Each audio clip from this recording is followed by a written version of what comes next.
Hi, it's Mark Postles here, and I want to talk about team meetings. And today I wanted to look at for just four simple steps that lead to effective team meetings. And by the way, there's a worksheet that we're giving out, and if you want a copy of it, just comment worksheet below, and we'll flick it to you. So, look, if you don't have a really effective team meeting structure in your practice, you're probably struggling with at least these four problems. Firstly, there's going to be low numbers of new people coming in. So that's a direct relationship there, and we'll explain why.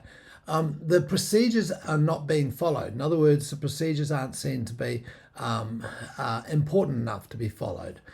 Then the third one being, well, your practice members or your patients are not following through with care. They're dropping out before they have the opportunity to get the most of their value from their care. And the fourth one being that the team are doing the job, but they're not going beyond. They're not putting everything into it. So let's just pick this apart a little bit and just see what we can address relative to this in this very short period of time. Firstly, instead of low numbers of new people coming into your practice, you can increase the new people flow through a more inspired team. Right? So that ties into the meetings, as we'll explain. The second one is, instead of the procedures not being followed, you increase accountability and the responsibility that goes with that accountability for the processes. So people own those processes, and that makes a huge difference. The third one is that instead of people not following through with the care, that your team are more educated about the results you're getting, and that's why this happens, is that they can then, because they understand the results, they can then support people in their care process.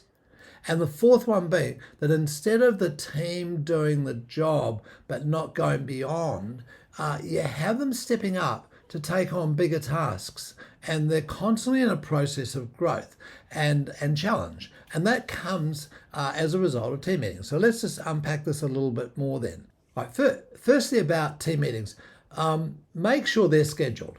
Make sure that they're scheduled on a regular cadence, a regular reoccurring nature. And so if you're in high emergency, if you're in immediate startup, you may want to have full team meetings, maybe even daily.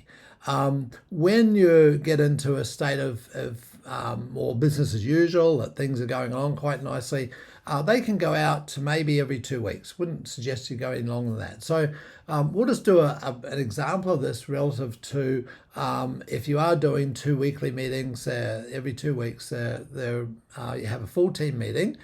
You may have doctors and team trainings in between, but these are the full team meetings. And I would suggest that you allow at least an hour. Now, what we do and we suggest with our clients, and most of them do, is they supply lunch on the first meeting of the month, and we might say the first and third Thursdays of the month, for example. On the second one, they supply their own, and all people are expected to attend. So the employees are paid for the meeting time. There's usually a minimum wage or minimum time that a wage earner can be asked to work in. So it has to be paid for that chunk of time. So you may look at tailoring it so that the meeting is between the first and second shifts, the morning and the afternoon shifts, and they're always held per the schedule. So even if you can't make it, even if any of the associates can't make it, if some of the team members can't make it, it still happens. And the chair is allocated. We do it by first name basis alphabetically. So you go throughout the months and identify a chair for the month, right? The person who chairs for the month. It could be a CA, it could be a CHIRO. And that allows for a continuity throughout that month. And the month could be themed as per your marketing calendar. So that then starts to tie in with maybe the nature of the team meetings as well. And so the same person then chairs both meetings for the month. So let's just have a look at what happens here. Now, let's take this is the first meeting of the month.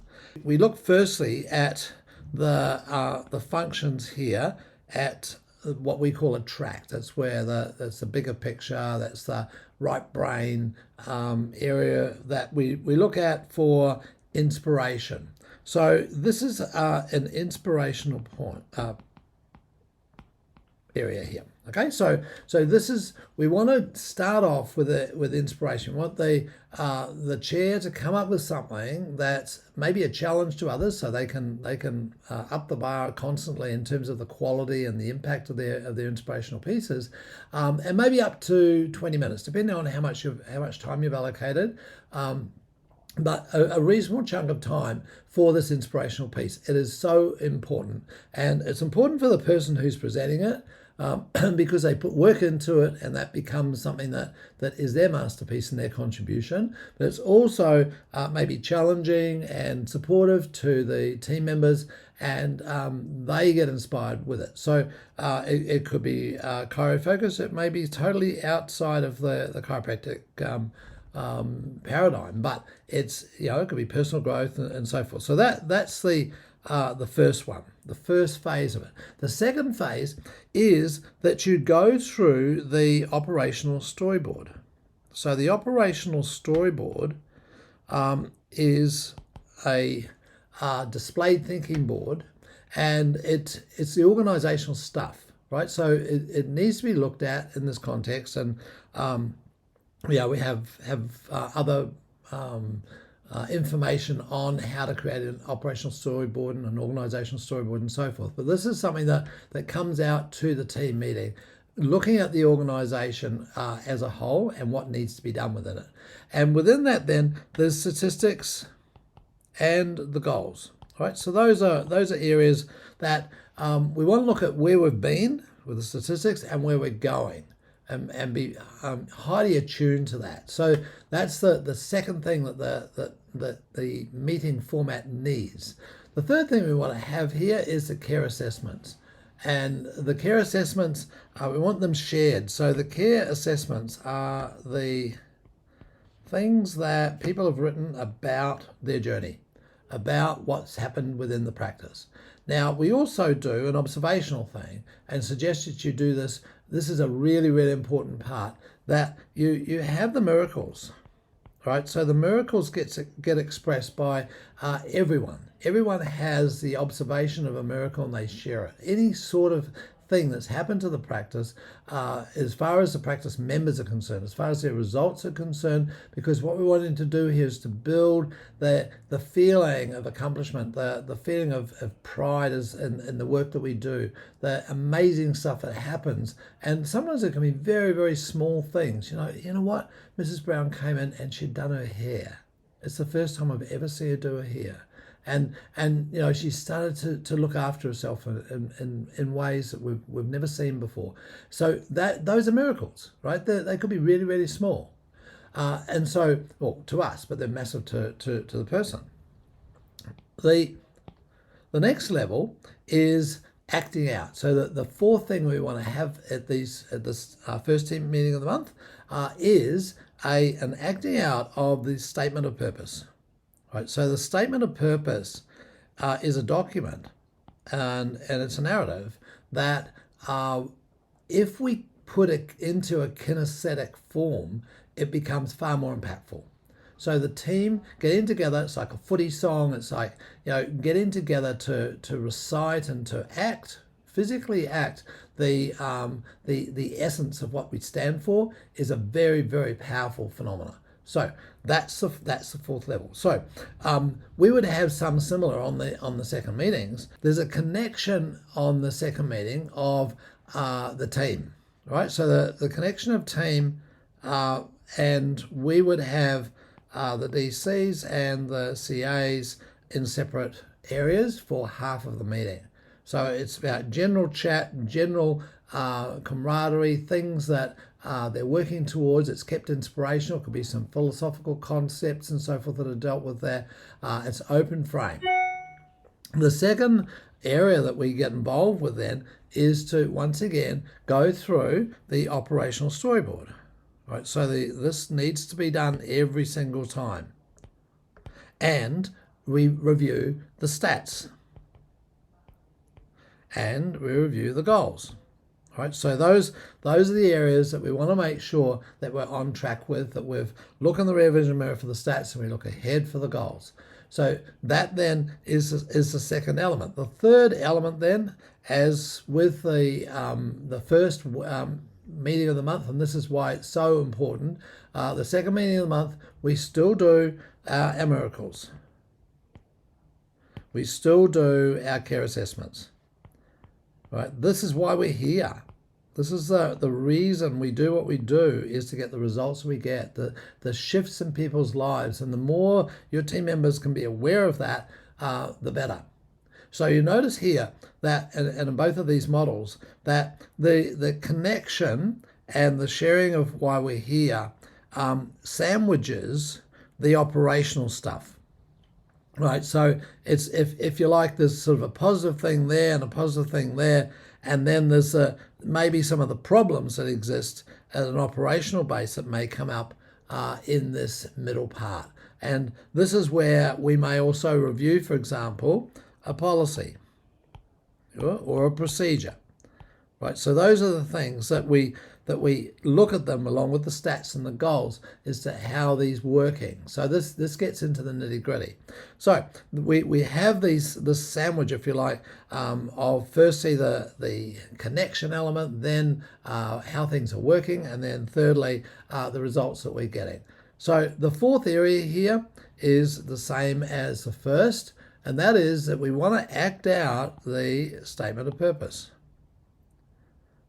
All right, so it's like a footy team would do before every game, before they go on the field, is to sing their purpose statement, sing their chant, sing their tribal dance, whatever that happens to be. So we want to make sure that we lock that in kinesthetically. So once again then, just to recap all that, we have instead of the low numbers of new people coming into your practice, you can increase that new people flow very dramatically through a more inspired team. The second element of that is, instead of procedures not being followed, you increase the accountability and the responsibility for the processes, because on that storyboard, you've got everyone involved. There's an involvement there that allows people to get ownership of the procedures. The third area, instead of people not following through with care, you have your team much more educated about the results that you're getting and why that happens. They start to get information and knowledge that supports their desire for people's health to be improved and their lives to be improved. And the fourth area, instead of the team doing the job but not going beyond, you have them stepping out to take on bigger tasks. They've risked doing this statement of purpose dance, and they're enjoying being in the team. They're part of a group, and they're on a mission. They're on they have a higher purpose for what they do. So they're willing to then step out and do more than what's being asked from them. They're willing to do that visit with something extra, to be the chiropractor with something extra, to do the CA work with something extra, something that's bigger. So if you want to increase your practice, make the procedures more meaningful, to increase the knowledge of your team and to celebrate the successes, then click here and we can talk. And we'll have a chat about how this could be brought about more efficiently and effectively into your team meetings.